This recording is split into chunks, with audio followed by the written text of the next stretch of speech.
कर्जा मुक्त तब होता है जब व्यक्ति की दुकान, व्यापार, व्यवसाय, जिस जगह पर जिस काम के लिए जाए वो काम फतेह हो जाए, वो काम सफल हो, वो कार्य उसका सफल हो।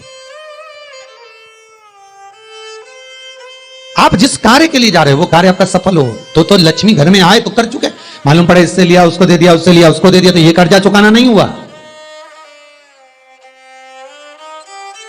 कि आपके घर में यदि गोबर का कंडा जलाकर, गाय के गोबर को, सूखे हुए कंडे को जलाकर अगर आहुति छूट रही है, कंडा भी नहीं जलाया, गैस पर भी बनाए हुए भोजन की 5 साकल्य छूट रही है, वो भी नहीं करा, भगवान के सामने कुछ धूप रखकर आप 5 साकल्य अन्न की छोड़ रहे हो, घर में जो भोजन बन रहा है, जो आप अग्नि में अगर दे रहे हो, तो उसका भाग ये रहता है कि उस घर में कभी हार्ट अटैक नहीं हो सकता। यजुर्वेद कहता है, हमारे शास्त्र कहते हैं, स्कंद पुराण, शिव महापुराण की कथा कहती है, अग्नि पुराण कहती है कि अग्नि की 7 जिह्वा में से एक जिह्वा ऐसी है जो रोग को हर लेती है, भारी जो बीमारी है वो उसका हरण कर ले। बस आज के समय में लोग ये कलर बेकार ना हो जाए, जो सीलिंग लगाई है वो बेकार ना हो जाए, इसका कलर खराब ना हो जाए, सोफे का कवर खराब ना हो जाए, कहीं ये धुआं ना लग जाए, इतनी आंखों में चुभेगा। अरे भाई, या तो उससे बचा लो या स्वयं को बचा लो, या तो स्वयं को बचाओ या फिर घर परिवार में जो रौनक है, डेंटिंग पेंटिंग है, उसको बचा लो। अग्नि देवता कहते हैं मेरी 7 जिह्वा है, पहले नंबर की है मेरी काली, जो भोजन को लेकर प्रेतों को देती है। हम जब आहुति छोड़ते हैं यज्ञ में, हमने जो आहुति प्रदान करी वो 7 भाग में बट गई, और उसका फल क्या क्या है ये अग्नि पुराण कह रही है, उसका फल क्या क्या है ये स्कंद पुराण कह रही है, उसका फल क्या क्या है ये शिव महापुराण कह रही है। हमने जब आहुति दी, बस हमने हाथ में लेकर स्वाहा बोला, और बोलते से उस आहुति के 7 भाग हो गए महाराज। भले हमने वो इंद्र को दियो, ओम इंद्राय स्वाहा, ओम प्रजापते स्वाहा, ओम अग्नि स्वाहा, भले हमने एक देवता का नाम लेकर दिया पर उसके 7 टुकड़े हो गए। पहला 7 जिह्वा अलग अलग भाग को अलग अलग जगह पहुंचा रही है। पहले नंबर पर अग्निदेव की जिह्वा का नाम है काली, वो काली जो भोजन देती है वो प्रेतों को देती है हमारा। दूसरे नंबर पर है कराली, कराली भोजन को लेकर जो कुंवारी अवस्था में मर जाते हैं, अधोगति में शांत हो जाते हैं, कराली अग्निदेव की दूसरी जिह्वा भाग उनको प्रदान करती है। तीसरे नंबर पर मनोजवा भोजन लेकर पितरों को देती है, अग्निदेव की तीसरी जिह्वा मनोजवा के भोजन का भाग लेकर पितरों को प्रदान कर रही है। चौथी सुलोहिता, ये भोजन लेकर वासुकों को दे रही है महाराज। 5वीं ध्रुमवर्णी, ये भोजन लेकर देवताओं को प्रदान करती है।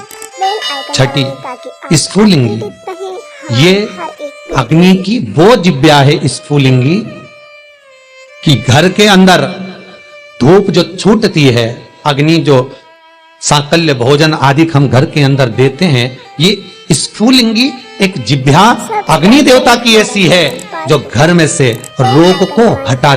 फिर निवेदन करूंगा, हार्ट अटैक की बीमारी को हटाना है तो घर में 7, 5, 3, 2, 1 तुम्हारी मर्जी पड़े उतने जो घर में भोजन बने वो अग्नि देवता को जिमाना है। थोड़ा सा धुआं जरूर होगा, धूप लगेगी तो धुआं तो होगा, पर बड़ी बीमारी घर में प्रवेश नहीं करती। क्यों? अग्निदेव की 6ठी जिह्वा स्फुलिंगी रोग, बड़े से बड़े रोग को, यहां तक शास्त्र, आप पहले का इतिहास उठाकर देखिए, पहले के समय में अटैक की बीमारी नहीं होती थी, हार्ट अटैक नहीं होता था, शुगर नहीं होती थी, ये ब्लड प्रेशर नहीं होता था। आज के समय में सारी बीमारियां हो गई। क्यों? क्योंकि घर तो बड़ा बन गया, बंगला भी बड़ा बन गया, ऐश्वर्य राम की वस्तुएं भी बहुत हो गई, पर घर में जो प्रतिदिन 5 आहुतियां पूर्व के समय के लोग दिया करते थे, घर में 5 आहुतियां जो चूल्हे में छूटती थी वो आहुतियां बंद हो गई।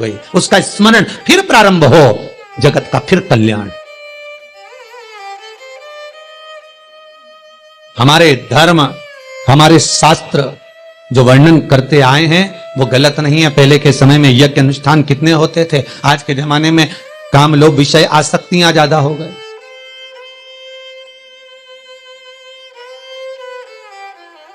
छठे नंबर की अग्नि देवता की जिह्वा का नाम है स्फुलिंगी, और अग्निदेव की ये छठी जिब्या स्फुलिंगी ये बीमारी का हरण कर लेती है, ये रोग का हरण कर लेती है।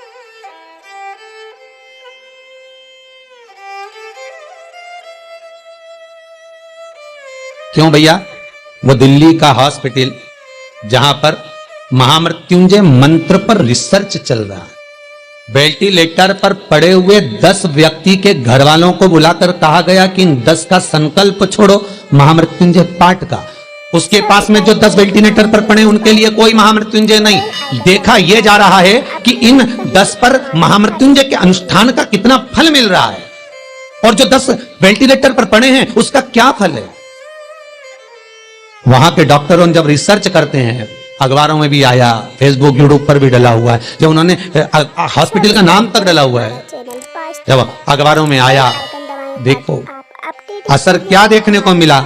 जो वेंटिलेटर पर 10 पड़े थे उनके स्वस्थ होने की सीमा कम थी, पर जिनके लिए महामृत्युंजय का अनुष्ठान ब्राह्मण कर रहे थे साकल्य दे देकर, उसका भाग यह था कि धीरे धीरे उनकी अवस्था सुधरती चली।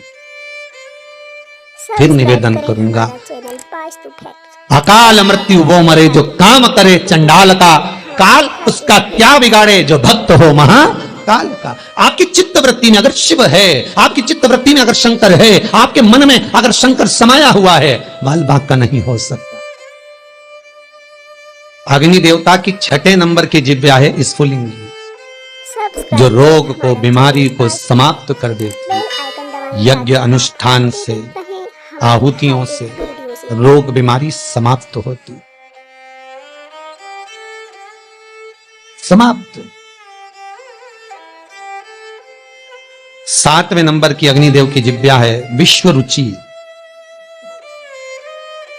विश्व रुचि सब्सक्राइब करें हमारा चैनल, जो दरिद्रता को दूर भगाती है, लक्ष्मी का प्रवेश कराती है। जिसके घर में अग्नि के ऊपर सांकल्य दी जाती है, भोजन दिया जाता है, हम तो यहां तक कहते हैं कि आप कंडा भी मत जलाओ, आप गैस जलाते हो तो गैस पर ही थोड़ा सा कुछ छोड़ दो। अग्नि तो है ना, किसी रूप में भी है तो अग्नि, आप उस पर ही छोड़ो। नियम, यज्ञ करता ब्राह्मण और यज्ञ करवाने वाला यजमान दोनों को ध्यान रखना चाहिए। यजमान जब आहुतियां दे रहा हो, ब्राह्मण स्वाहा बोल रहे हैं, ओम इंद्राय स्वाहा, तो जो आहुतियां दे रहा है, अग्नि पुराण कहती है, स्कंद पुराण कहती है, जो आहुति दे रहा है उसके मुख से स्वाहा शब्द निकलना जरूरी होता है। ब्राह्मण बोले वो अपनी जगह पर है, ब्राह्मण संबोधन करे वो अपनी जगह पर है, पर जो आहुतियां डाल रहा है, जो सांकल्य प्रदान कर रहा है, उसके मुख से स्वाहा निकलना चाहिए। क्यों? क्योंकि ब्राह्मण का कर्म है देवताओं को बुलाना। उसने बोला ओम इंद्राय स्वाहा, इंद्राय सामने भाग लेने के लिए। अब यजमान का मन होना चाहिए खिलाने का, यजमान का मन होना चाहिए देने का। तो यजमान जब स्वाहा बोलेगा तब वो इंद्रदेव उस पदार्थ को ग्रहण करेगा। जिस आहुति में यजमान स्वाहा नहीं बोलता, वो आहुति देवता स्वीकार नहीं करता। इसलिए बीच बीच में यज्ञ करते समय यज्ञ करता ब्राह्मण यजमान से कहते हैं सावधान। सावधान का मतलब है कि मुख से स्वाहा बोलना चालू करो, ऊंगोमती, केवल सांकल्य देकर चुप ना रहिए, स्वाहा संबोधन तुम्हारे मुख से निकलना चाहिए। सब्सक्राइब करें हमारा चैनल, वो स्वाहा का संबोधन आपको सुख का बहन कराए, ताकि आप अपडेटेड रहें हमारे हर प्रदोष काल हो।